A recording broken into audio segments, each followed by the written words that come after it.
Submission Radio here with Dan Kelly, UFC 221 weekend, brought to you by Engage Combat Fight Wear. Dan, great to have you here. Obviously, we haven't seen you in a little bit. Tell us, how does it feel to be in Perth for this fight weekend? Because it's a bit of a big deal for all the residents here in Perth. Big pay-per-view. Was originally, now a few cancellations. People still excited about the event. Oh, they should be. This is going to be an awesome card.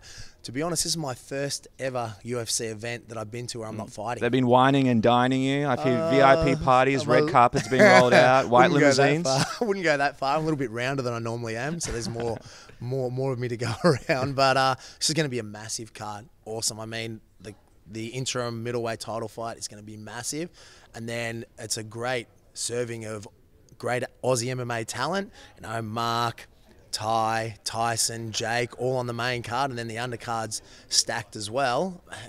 It's going to be awesome. Can't wait. And there won't be any boring fights on this card, I guarantee it. Why no Dad's Army on the card? Why no Dan Kelly? You mentioned that it's a little bit weird for you. This is the first Aussie card you're actually here, but not technically a part of. Why is that? Look, I'm coming off a couple of losses. One, but the big thing is my eldest son, who we all know the story with Eric, he started high school 2 weeks ago, so I didn't really want to be concentrating on a fight when that's happening, because that's a really big deal, getting him settled in, making sure that he's happy and making friends and all that kind of thing. So it's much more important that I do that, and then looking to get matched. Can't wait to get matched. Mick Maynard, please match me April, May. I want to fight. That's what I'm waiting for. I'm just imagining Dan Kelly teaching his son a few sneaky judo tricks in case things don't go his way or the friendships don't come together as quickly.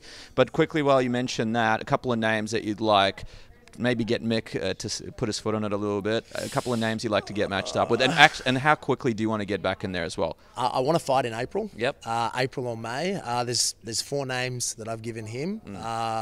Taylor's latest, Johnny Hendricks, Magnus Sedenblatt, and also Eric Spicely. Any of those 4 fit the requirements of coming off a loss, haven't fought for about 6 or so months. A bit of heat there with Spicely, a few words said on social media. Yeah, he wasn't that pleasant. He actually called me out after he won a fight last year, and I'm like, man, what's his problem with Dad's Army? No idea. That'd be more than happy with any of those matchups, and some of them are reasonably high-level guys too. So fingers crossed, and I'm sure I'll hunt Mick down here and have a chat to him as well. Are you a little bit sick of the call-out? Because it seems like, I don't think you've ever had a fight in the UFC where it wasn't after a call-out. There was obviously Elias Theodorou down in Sydney in November, and it seemed like at that point you were a little bit over it. You were sick of getting called out.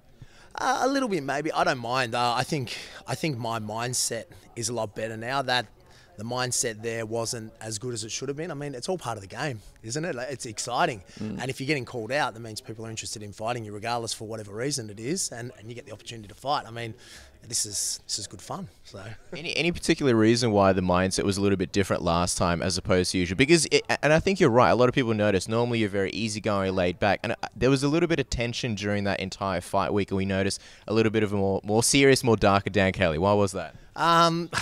A lot of things. As you guys know, I spread myself a little bit too thin outside of the UFC. I take my training very seriously, there's no question. I always come in good shape and ready to fight the 3 rounds. I just think you've got to manage your emotions properly. And even though I'm an older guy, you're still learning to manage your emotions and manage everything around that. I mean, I knew Elias in the house, and it probably got to me a little bit more than it should have, the whole Twitter thing, because he knows the history. He knows the history with my son as well. So, but that's a past. It's moved on. We move forward. Happy times. Let's just get matched. Well, let's quickly talk about the main event, because obviously you're a big man in the middleweight division. I want to get your thoughts on what you think is going to happen this weekend between Luke Rockhold and Yoel Romero. What's the prediction here? How do you think this plays out? So I think Rockhold beats him late, either a late finish by submission or on decision. It's going to be southpaw to southpaw, so I think Rockhold's going to deal with Romero's front leg a lot, and he also question marks and throws high kicks really well on both sides. Romero's chances obviously in the first round, then he does mix the rhythm very well. You know, he looks tired, then explodes, but Rockhold's very clever, and he's very slippery in the clinch and grappling, and I think he's going to be too good in that area and too tactically aware and he's got more tools than Romero has. So I reckon he's going to chop out that front leg, stay at range, kick, and even in scrambling, he could catch him as well. He's a very good scrambler, Luke Rockhold. So I reckon decision or a late sub.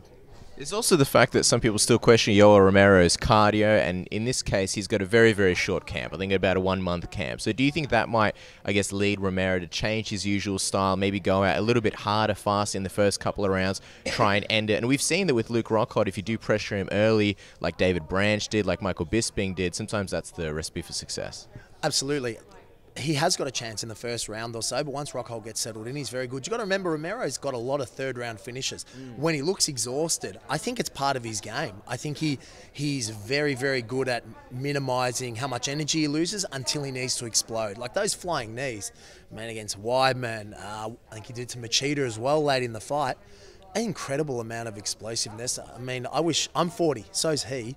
I wish I could be that explosive at the same age, but yeah, awesome. And I just think that Rockhold will pick the range really well and always have him thinking, and not give him the opportunity to get that close. It's going to be an awesome fight though, regardless. Two really high-level athletes, and Romero's a beast at 40 years old, so be interesting, but I think Rockhold's just got the edge. Well, in the meantime, check out the Resilience Training Centre in Footscray, best place to go to train in Australia. Dan, don't get into too much trouble. We don't want to read any headlines in the newspaper about you being dragged out of the wrong places, and we look forward to April to see who you get. Thanks for your time, mate. No, thank you very much. Cheers.